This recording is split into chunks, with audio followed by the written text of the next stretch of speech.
suis Abdoul Aziz Diop, coordonnateur de l'antenne régionale de la coalition Publier Secours Pays à Thiès. dañu ñëwoon fii rek Ngagne Diouf ci ndimbalu Fox Oxfam mu lëkkale na kuréelu société civile yi gën a mag ci réew mi ñu ngi ci Publier Secours Pays mi ngi ci CAJUTS mi ngi ci OCDEA mi ngi ci URAC mi ngi ci presse bi mi ngi ci ndax Ngagne Diouf dafa am lu fi feeñ muy phosphate boo xam ni dañ ko war a exploiter jëmmi jamono soreetul.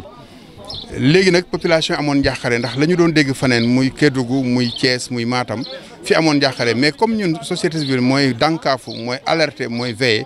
ñu teel a ñëw accompagner leen déjà ci processus bi yëpp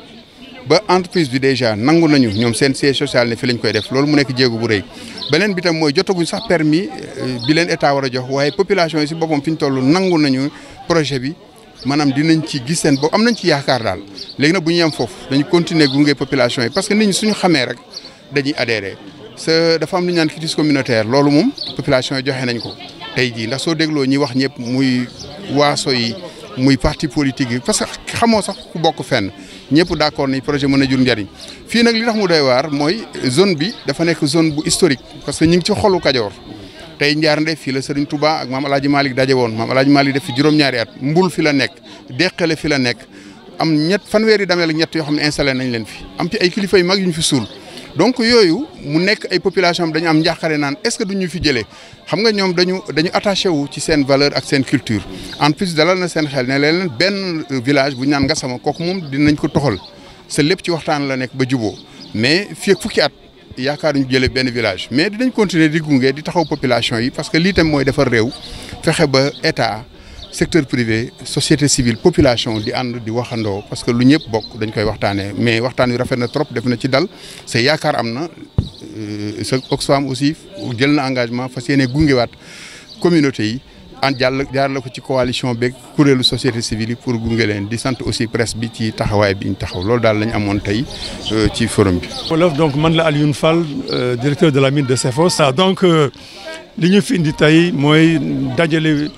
ñi seq projet bi coalition bi Aziz jiite ñoo fi ñëw tey pour dajale population pour encadrer leen loolu moo ñu fi indi tey. parce que ñun léegi presque ñu toll ci phase finale bi jot nañ suñu permis léegi dañuy xool léegi nu ñuy attaquer l'ouverture du chantier ni ñu koy attaquer fii ak fukki at benn village lañ nar a délocaliser mooy Ngassama donc am na benn site bu ñu proposé te site boobu moo la war a dem xool léegi ak sous-préfet te site boobu population yi ñoo ko proposé ak la mairie. ak les autorités étatiques am nañ yaakaar ni dañ ko mën a aménager assez rapidement mais li ma bëgg wax mooy su ngeen gisee tey nit ñi juboo ñëpp di gërëm di am yaakaar li ko indi lenn rek la doxalin kase la ndax projet bi ñu koy soog a indi fii mais Latif mi nekk sama wet moo ko gën a contre mais explication la wax bi ñu ba confiance dox suñu diggante. wóor la ni ñun ñëwuñu pour nax population yi baat boobu sax bëgguma ko dégg ñun dañ ñëw pour ànd ak ñoom liggéey ndax li ñu gëm mooy benn société minière mënul gagner contre les populations mënul nekk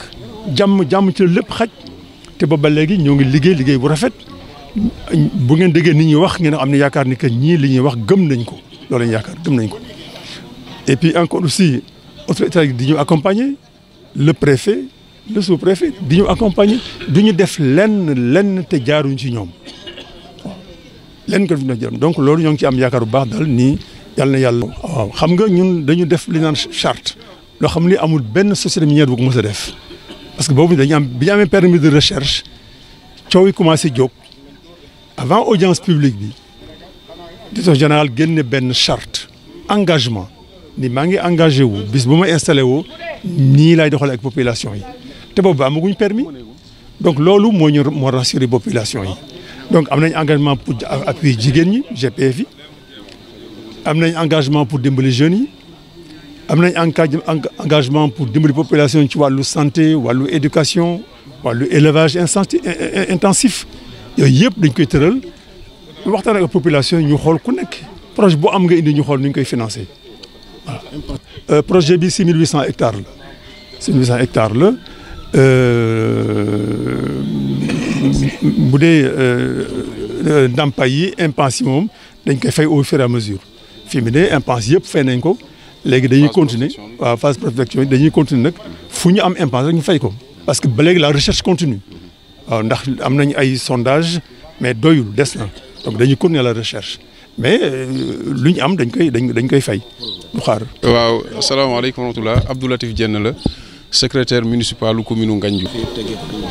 waaw di santaat yàlla bu wër bi mu ñu dajalee fii tey ñu doon amal waxtaan wu am solo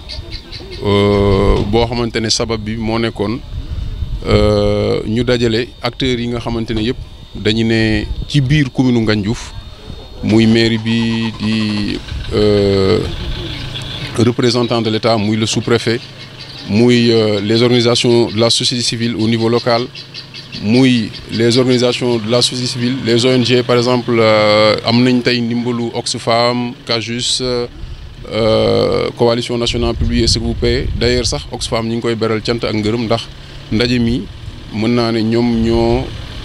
génne ay moyens pour ñu amal ko ndaje mi nag wax dëgg yàlla liñ ci doon séntu am nañ ci lu kawe suñu njort ndax jubluwaay. waaw ndaje mi jubluwaay bi moo doonoon maanaam njariñ li nga xamante ne dafa feeñ ndax Ngandiouf yàlla dafa def léegi am na entreprise yoo xamante ne état moo leen joxoon sañ-sañ ñu fi doon seet phosphate gis nañ ko demandé nañ ay permis pour exploiter le processus suit son cours normal pour préparer les populations ci impact yi ak menaces yi nga xam ne moom moo ñuy xaar ci loolu lañ doon waxtaanee préparer sunu ay communauté ak sunu ay population andi nañ tey délégation bi nga xamante ne moo jógee Dakar am na ay honorable ay député am na des éminents spécialistes ñëw nañ yendoog ñun waxtaan sunu ak ay njaboot yee leen ci textes yi nga xamante ne nii ñoo régir secteur bi ñu doon waxtaanee tey mu secteur minier bi contenu local bi yee nañ tàggat nañ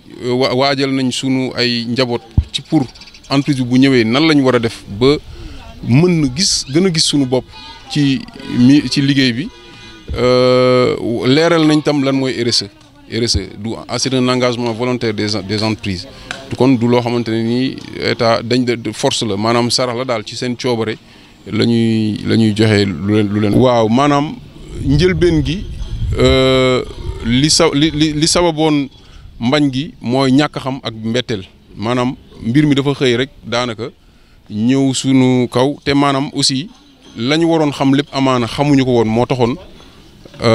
gàntal amoon waaye wax dëgg yàlla bi ñu sàkkoo ci promoteuru projet bi ne ko ñun mënuñu àddu ci lu am ay lënt wala lu leerul suñu bopp sàkku ci moom mu présenter ñu projet bi def na ko ba mu ñu présenter projet bi nag lënt yu bari ak jiixi jaax yu bari teggiku na moo tax presque projet bi mën naa ne am na adhésion populaire tey population yi ñu ci ëpp bokk du ma ne ñëpp mais ñu ci ëpp ànd nañ ndax li koy firndeel le ministre de l'environnement de l'époque Mame Thierno Dieng joxoon na instruction le gouverneur pour mu commanditer benn enquête publique boobu li mu révélé mooy plus de 62% de la population de la zone impactée sont favorables à l'implantation du projet c'est là te loolu du samay wax loolu fi kayit yaa ngi fi lu ko firndeel waaw incompréhension yi njëlbeen gi daal moo doon waaw léegi am na ñoom entreprise bi mu lu mu sañul bañ la ndax def nañ étude d'impact environnemental et social recruter nañ benn cabinet bu ñuy wax HPR mu dem ci dëkk yi nga xamante ne yëpp dañu ne ci biir périmètre bi waxtaan ak waa dëkk ba laaj leen seen xalaat ci projet bi lan moo ciy seen tiitaange lan lañ ciy ragal ci ngaañ lan moo ciy seen njàqare lan lañ ciy séentu aussi si njariñ cabinet bi HPR dem na ci dëkk yëpp yi nekk ci biir périmètre bi am seq liggéey boobu ak ñoom ñëw na ci autorité municipale yi ñëw na ci autorité coutumière yi dem na ci chef service yi ne ci arrondissement bi ak départementaux régionaux yëpp waxtaan ak ñoom yamuñu foofu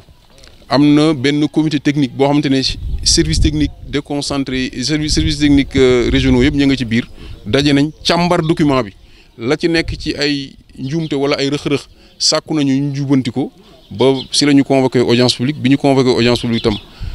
observation ak réserve yi nga xamante ni communauté yi amoon nañ ko ak techniciens yi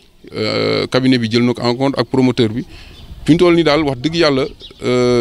xel dal na te ñi ngi am yaakaar ne fi mu jëm mën na jural njariñ